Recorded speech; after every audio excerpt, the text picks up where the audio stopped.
എല്ലാവർക്കും നമസ്കാരം. ഇന്ന് എൻ്റെ ജന്മദിനമാണ്. എൻ്റെ ജന്മദിനം ആശംസിച്ച എൻ്റെ സ്നേഹം നിറഞ്ഞ എല്ലാവർക്കും ഈ ഓമനാമ്മയുടെ എങ്ങനെയാണ് എനിക്ക് നന്ദി പറയേണ്ടതെന്ന് അറിയില്ല. അതോടൊപ്പം തന്നെ ഒരുപാട് പ്രവാസി മലയാളികളായ എൻ്റെ മക്കൾ ഒരുപാട് പേര് ഒത്തിരി പേര് എന്നെ വിളിക്കുകയും ആശംസിക്കുകയും ചെയ്ത്, അതുകൊണ്ട് എല്ലാ പ്രവാസി മലയാളി മക്കൾക്കും ഓമനാമ്മയുടെ ഒന്നുകൂടെ ഞാൻ നമസ്കാരം പറയുവാണ്. പിന്നെ അതുപോലെ തന്നെ ഞാൻ പറയുന്നത്, ഇന്ന് എൻ്റെ ജന്മദിനമായതുകൊണ്ട് എൻ്റെ മക്കൾ സത്യവട്ടങ്ങളെല്ലാം ഒരുക്കി എൻ്റെ മക്കളും കൊച്ചുമക്കളും എൻ്റെ മരുമകനും എല്ലാവരും, മരുമകനെ മോനായിട്ടാണ് പറയുന്നത് ഞാൻ, എല്ലാവരും എൻ്റെ കൂടെ സന്തോഷമായിട്ട് എനിക്ക് ഈ ദിവസവും എനിക്ക് മറക്കാൻ പറ്റില്ല.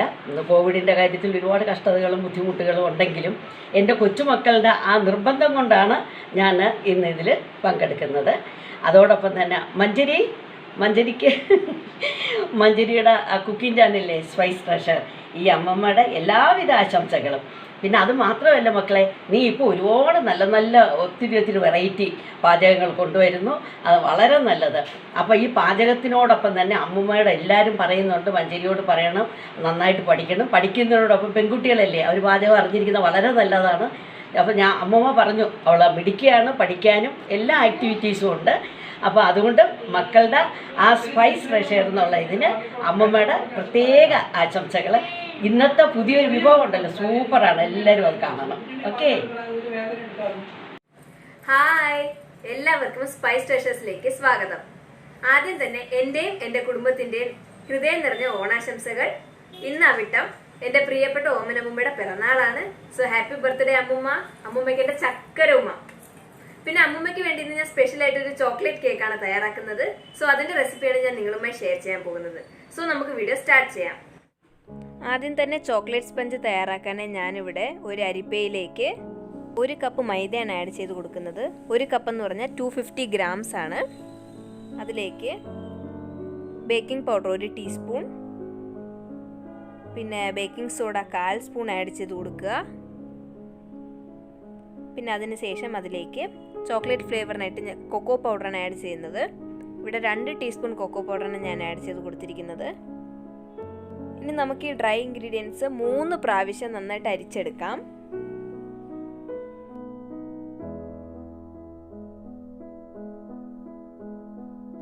ഇനി നമുക്കൊരു പാത്രത്തിലേക്ക് 3 മുട്ട എടുക്കാം. എന്നിട്ട് അതിനെ നന്നായിട്ടൊരു ബീറ്റർ വെച്ച് നന്നായിട്ട് ബീറ്റ് ചെയ്തെടുക്കാം. ഈ മുട്ടയുടെ കളറ് നല്ല വൈറ്റ് ആയിട്ട് നല്ല ഫ്ലഫി ആയിട്ട് വരുന്നത് വരെ നമുക്കിത് നന്നായിട്ട് ബീറ്റ് ചെയ്തെടുക്കേണ്ടതാണ്. കാരണം അങ്ങനത്തെ ഒരു കൺസിസ്റ്റൻസിൽ ഈ മുട്ട ആക്കിയാലേ നമ്മളുടെ സ്പഞ്ച് കേക്ക് നല്ല ഫ്ലഫി ആവത്തുള്ളൂ. സോ ഇത് നമുക്ക് നന്നായിട്ടൊന്ന് ബീറ്റ് ചെയ്തെടുക്കാം. ബീറ്റർ ഇല്ലെങ്കിൽ നിങ്ങൾക്കൊരു വിസ്ക് വെച്ചും ചെയ്യാവുന്നതാണ്, പക്ഷെ അത് കുറച്ചുകൂടി ടൈം എടുക്കും. നല്ല ഫ്ലഫി ആകുന്നത് വരെ നന്നായിട്ട് ബീറ്റ് ചെയ്തെടുക്കേണ്ടതാണ്. നോക്കൂ, ഞാൻ നല്ലതായിട്ട് മുട്ട ബീറ്റ് ചെയ്തെടുത്തിട്ടുണ്ട്. നല്ല വൈറ്റ് കളറായിട്ട് നല്ല ഫ്ലഫി ആയി വന്നിട്ടുണ്ട്. ഇനി നമുക്കിതിലേക്ക് 1/4 കപ്പ് സൺഫ്ലവർ ഓയിൽ ആഡ് ചെയ്ത് കൊടുക്കാം.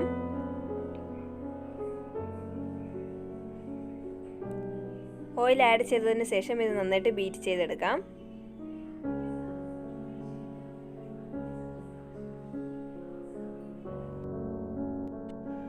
മുട്ടയും എണ്ണയും എല്ലാം നന്നായിട്ട് ബീറ്റ് ചെയ്തതിന് ശേഷം ഇതിലേക്ക് നമുക്ക് പൊടിച്ച പഞ്ചസാരയാണ് ചേർക്കേണ്ടത്. ഞാനിവിടെ 1 കപ്പ് പൊടിച്ച പഞ്ചസാരയാണ് എടുത്തിരിക്കുന്നത്. ഇത് ഫുള്ളായിട്ട് ഇടാൻ പാടില്ല, കുറച്ചായിട്ട് ആഡ് ചെയ്തിട്ട് നന്നായിട്ട് ബീറ്റ് ചെയ്തെടുക്കാം. ഓരോരോ സ്പൂണായിട്ട് ഇട്ട് കൊടുക്കുക, എന്നിട്ട് നന്നായിട്ട് ബീറ്റ് ചെയ്തെടുക്കുക.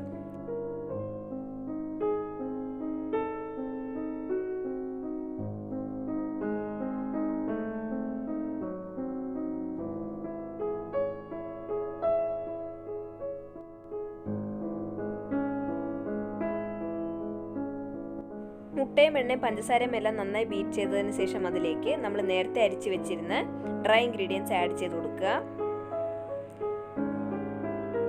ഇത് നമ്മൾ സ്പൂൺ വെച്ച് തന്നെ ഫോൾഡ് ചെയ്തെടുക്കണം, ബീറ്ററിൻ്റെ യൂസ് ചെയ്യാൻ പാടില്ല. അങ്ങനെ ചെയ്താൽ നമ്മുടെ കേക്ക് ഹാർഡായി പോവും. അപ്പോൾ നമ്മളിത് ചെയ്യുമ്പോൾ സ്പൂൺ കൊണ്ട് തന്നെ നന്നായിട്ട് ഫോൾഡ് ചെയ്യുക.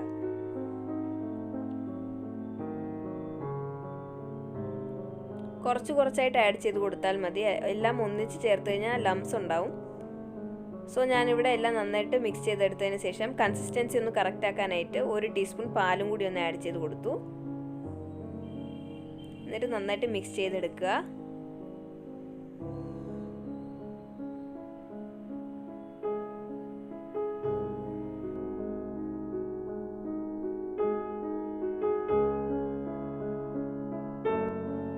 ഇതുപോലെ ആയിരിക്കണം നമ്മുടെ കേക്കിൻ്റെ ബാറ്ററിൻ്റെ കൺസിസ്റ്റൻസി. ഇനി നമുക്കിതിലേക്ക് 1 ടീസ്പൂൺ വാനില എസൻസ് ആഡ് ചെയ്ത് കൊടുക്കാം. ഇത് നിങ്ങൾ മുട്ട ബീറ്റ് ചെയ്യുന്ന സമയത്ത് അതിലേക്ക് ആഡ് ചെയ്താലും മതിയാകും. എന്നിട്ട് ഇത് നന്നായിട്ടൊന്ന് മിക്സ് ചെയ്തെടുക്കുക.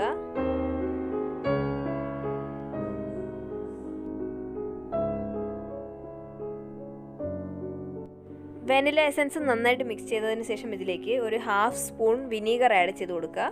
വിനീഗർ ആഡ് ചെയ്യുമ്പോൾ നമ്മുടെ കേക്കിന് നല്ലൊരു സ്പോഞ്ചി ടെക്സ്ചർ വരും.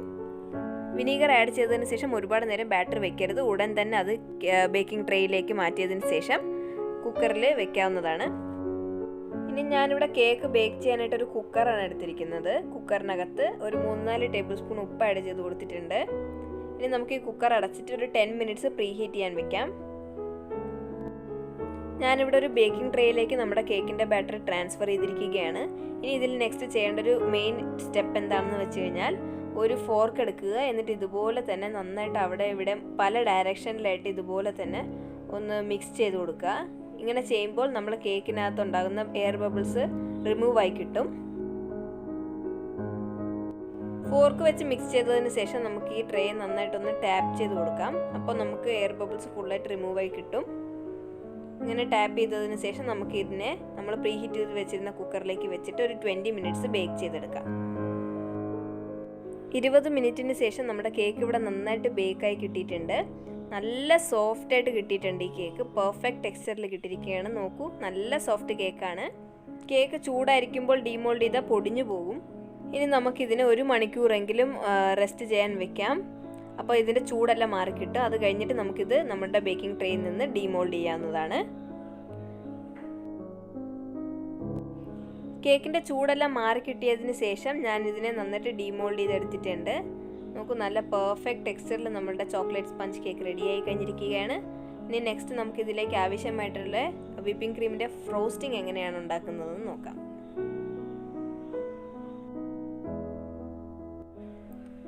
ഫ്രോസ്റ്റിങ്ങിനെ ഞാനിവിടെ 1/4 കപ്പ് വിപ്പിംഗ് ക്രീമാണ് എടുക്കുന്നത്. നിങ്ങൾക്ക് ഏത് ബ്രാൻഡിൻ്റെ വിപ്പിംഗ് ക്രീം ആണെങ്കിലും യൂസ് ചെയ്യാം. ഇവിടെ ഞാൻ എടുത്തിരിക്കുന്ന വിപ്പിംഗ് ക്രീം ഓൾറെഡി സ്വീറ്റൻഡ് ആണ്. ഓൾറെഡി അതിന് മധുരമുണ്ട്. അതുകൊണ്ട് അതിന് എക്സ്ട്രാ മധുരം ആഡ് ചെയ്യേണ്ട ആവശ്യമില്ല. അപ്പോൾ ഞാനിവിടെ 1/4 കപ്പ് വിപ്പിംഗ് ക്രീം ഒരു ബൗളിലേക്ക് എടുത്തിരിക്കുകയാണ്. പിന്നെ ഒരു കാര്യം ശ്രദ്ധിക്കാനുള്ളത്, നമ്മൾ വിപ്പിംഗ് ക്രീം ബീറ്റ് ചെയ്യാൻ എടുക്കുന്ന പാത്രത്തിനെ ബീറ്റ് ചെയ്യുന്നതിന് 1 മണിക്കൂർ മുമ്പെങ്കിലും ഫ്രീസറിൽ വെച്ച് നന്നായി ചില്ലാക്കി എടുക്കാനുള്ളതാണ്. അങ്ങനെ ചെയ്യുമ്പോൾ നമ്മുടെ ക്രീമിൻ്റെ കൺസിസ്റ്റൻസി നല്ല തിക്കായിട്ട് നല്ല സ്റ്റിഫായിട്ട് കിട്ടും. ബൗളിൻ്റെ കൂടെ നമ്മളുടെ ബീറ്ററിൻ്റെ വിസ്കും കൂടി ഒന്ന് ഇളക്കിയിട്ട് അതും കൂടി ഒന്ന് ഫ്രീസറിൽ വെച്ച് തണുപ്പിക്കുക. അപ്പോൾ നമുക്ക് കറക്റ്റായിട്ട് ഇത് നന്നായിട്ട് ബീറ്റ് ചെയ്തെടുക്കാൻ കഴിയും. അപ്പോൾ നമുക്ക് ഈ ക്രീമിനെ ആദ്യം മീഡിയം സ്പീഡിലിട്ട് ഒന്ന് നന്നായിട്ട് ബീറ്റ് ചെയ്യാം. അത് കഴിഞ്ഞിട്ട് നമുക്ക് ഹൈ സ്പീഡിലിട്ട് നന്നായിട്ടൊന്ന് സ്റ്റിഫ് പീക്ക് ആകുന്നത് വരെ നന്നായിട്ടൊന്ന് ബീറ്റ് ചെയ്തെടുക്കാം.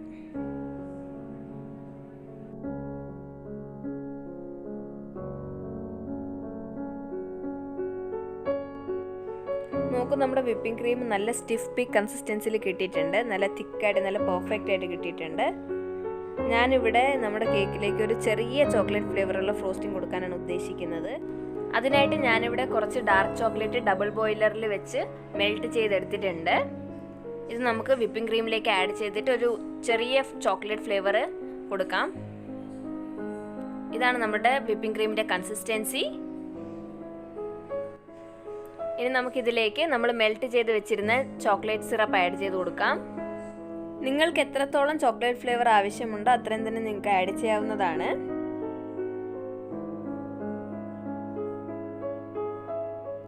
ഇനി ഇതിനെ നന്നായിട്ടൊന്ന് മിക്സ് ചെയ്തെടുക്കാം.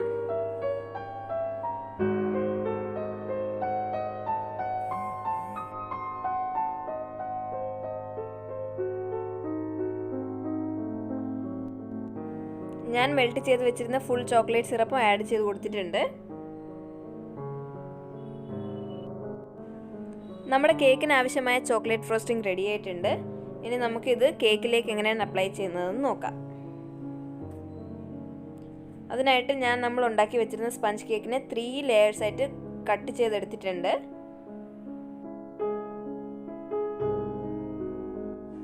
ഇനി ഈ കേക്ക് മോയിസ്റ്റ് ചെയ്യാനായിട്ട് ഞാനിവിടെ ഷുഗർ സിറപ്പാണ് എടുക്കുന്നത്. കുറച്ച് വെള്ളത്തിൽ കുറച്ച് ഷുഗർ ഡിസോൾവ് ചെയ്യുക. എന്നിട്ട് ഇത് ഇങ്ങനെ കേക്കിൻ്റെ മുകളിൽ കുറച്ച് കുറച്ചായിട്ട് അപ്ലൈ ചെയ്ത് കൊടുക്കുക.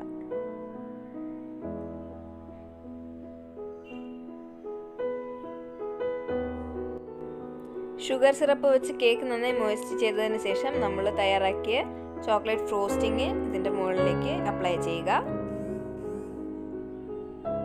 നല്ല ഈവൻ ആയിട്ട് നല്ലൊരു ലെയർ ഫോം ചെയ്യുക ഈ ഫ്രോസ്റ്റിങ്ങിൻ്റെ.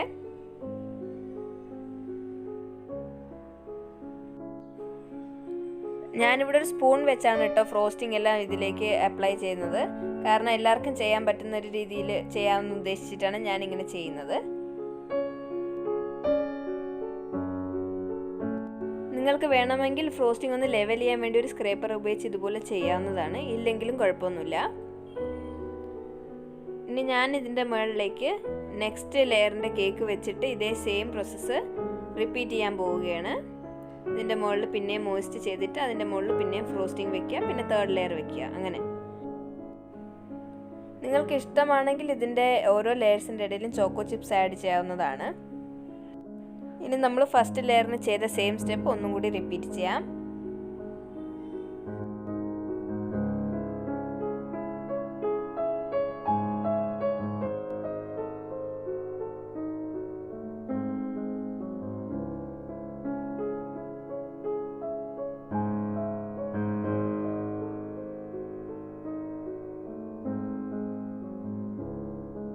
സെക്കൻഡ് ലെയറിലെ ഫ്രോസ്റ്റിംഗ് എല്ലാം അപ്ലൈ ചെയ്ത് കഴിഞ്ഞു. ഇനി നമുക്കിതിലേക്ക് 3rd ലെയർ കേക്ക് ഒന്നുകൂടെ വെക്കാം. ഇത് നമ്മളുടെ ടോപ്പ് ലെയറാണ്.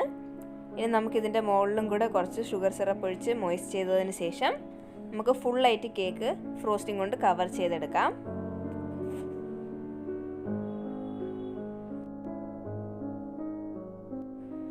നോക്കൂ, ഞാൻ ഇതുപോലെ തന്നെ ഫ്രോസ്റ്റിംഗ് ഇതിൻ്റെ മുകളിൽ അപ്ലൈ ചെയ്യുകയാണ്. നല്ല ഈവനായിട്ട് ഫുൾ കേക്ക് കവർ ചെയ്തെടുക്കുക.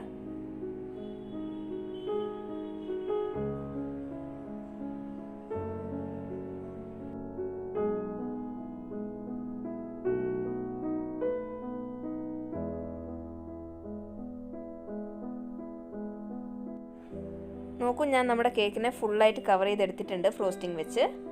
ഇനി നമുക്കിതൊരു അരമണിക്കൂറെങ്കിലും ഫ്രിഡ്ജിൽ വെച്ച് സെറ്റാക്കി എടുക്കാം.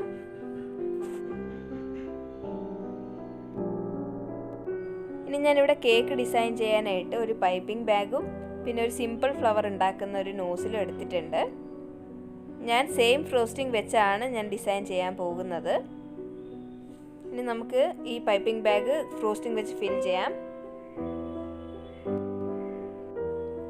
ആദ്യം തന്നെ പൈപ്പിംഗ് ബാഗിനകത്തേക്ക് ഞാൻ ആ നോസിൽ ഇട്ട് കൊടുത്തിട്ടുണ്ട്.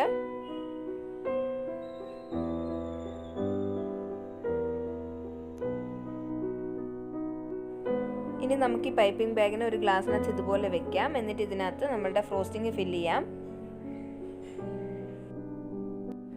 പൈപ്പിംഗ് ബാഗ് നന്നായിട്ട് ഫിൽ ചെയ്തതിന് ശേഷം നമുക്ക് മുകളിൽ നിന്ന് ക്ലോസ് ചെയ്യാം കൈകൊണ്ട് നന്നായിട്ട്.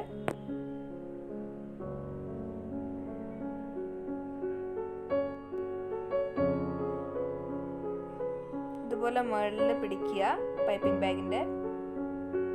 എന്നിട്ട് നന്നായിട്ട് പ്രസ് ചെയ്ത് കൊടുക്കുക. അപ്പം നമ്മുടെ ക്രീം താഴോട്ട് വരും. പൈപ്പിംഗ് ബാഗിൻ്റെ എൻഡ് കൂടി കട്ട് ചെയ്ത് കൊടുക്കുക. ഇനി നമുക്കിത് വെച്ച് ഫ്ലവേഴ്സ് ഉണ്ടാക്കാം. നമ്മൾ നേരത്തെ ചെയ്ത് വെച്ച കേക്കിൻ്റെ മുകളിലേക്ക് നിങ്ങൾക്ക് ഏത് ഡിസൈൻ വേണമെങ്കിലും ചെയ്യാം. ഞാനിവിടെ സിമ്പിൾ ഫ്ലവറിൻ്റെ പാറ്റേൺ ആണ് ചെയ്യുന്നത്. ഇതുപോലെ തന്നെ നമ്മുടെ കേക്കിൽ റോസസ് ഉണ്ടാക്കി കൊടുക്കാം. വളരെ എളുപ്പത്തിൽ ചെയ്യാൻ പറ്റുന്ന ഒരു ഡിസൈനാണ്. ഇതുപോലെ തന്നെ നമുക്ക് ചെയ്തെടുക്കാം ഫുൾ കേക്കിൽ.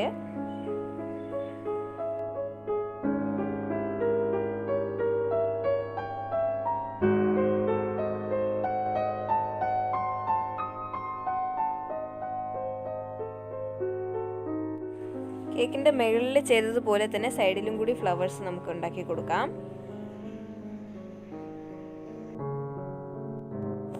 നോക്കൂ, ഞാൻ നമ്മുടെ കേക്കിനെ നന്നായിട്ട് ഡിസൈൻ ചെയ്തിട്ടുണ്ട്. ഞാൻ കുറച്ച് സ്പേസ് മിഡിലിൽ വിട്ടിട്ടുണ്ട്. അവിടെ ഞാൻ ചോക്ലേറ്റ് ഗ്രേറ്റ് ചെയ്തിടാനാണ് ഉദ്ദേശിക്കുന്നത്.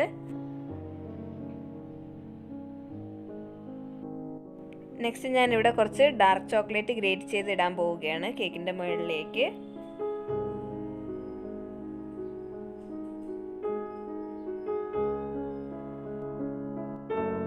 നോക്കൂ, നമ്മുടെ കേക്കിൻ്റെ ഡെക്കറേഷൻ എല്ലാം കഴിഞ്ഞിട്ടുണ്ട്. ഇനി നമുക്ക് ഈ കേക്ക് ഒന്ന് സെറ്റാക്കി എടുക്കാനായിട്ട് ഫ്രിഡ്ജിൽ വെക്കാം. നിങ്ങൾക്ക് ഉടനെ തന്നെ കട്ട് ചെയ്യാനുള്ളതാണെങ്കിൽ അരമണിക്കൂർ വെച്ചാൽ മതി, ഇല്ലെങ്കിൽ 1-2 മണിക്കൂർ വെച്ചാൽ നല്ല സെറ്റായിട്ട് കിട്ടും. നോക്കൂ, ഇതാണ് നമ്മുടെ കേക്കിൻ്റെ ഫൈനൽ ലുക്ക്. ഇത് വളരെ എളുപ്പത്തിൽ ബിഗിനേഴ്സിന് വരെ ട്രൈ ചെയ്യാവുന്ന ഒരു ചോക്ലേറ്റ് കേക്കിൻ്റെ റെസിപ്പിയാണ്. നിങ്ങൾ എല്ലാവരും ട്രൈ ചെയ്യുക, എന്നിട്ട് ഫീഡ്ബാക്ക്സ് കമൻസിൽ അറിയിക്കുക. നിങ്ങൾക്ക് എൻ്റെ ഈ വീഡിയോ ഇഷ്ടമായെങ്കിൽ പ്ലീസ് ലൈക്ക് ആൻഡ് ഷെയർ. പിന്നെ ആരെങ്കിലും സബ്സ്ക്രൈബ് ചെയ്തിട്ടില്ലെങ്കിൽ please subscribe and support me. Thank you so much for watching my video.